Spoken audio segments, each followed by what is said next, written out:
Na rafiki yako Alfred Oluoch Ochieng. Tumekuja tuombewe ili tuweze kupata baraka ya Bwana, tulipe sadaka kwa hekalu la Bwana, tupate baraka kwa Bwana. Ifike 37 tuweze sisi pia tukue viongozi wa Huruma Ward. Tunaomba tuombee kama ibada itakuwa inaisha. Thank you so much. Thank you so much.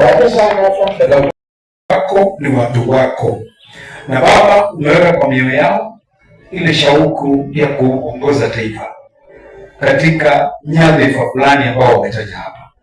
Jehova, nakusihi kwa sababu ya maisha yao, ya kwamba pamoja na nyadhifa ambao unapeana hapo ulimwenguni, uwapatie pia nyadhifa kule mbinguni, ukawasongeshe karibu na wokovu mkuu wa Yesu Kristo. Siku ile ikifika, hata wao pia watawale na Yesu Kristo katika ufalme wake.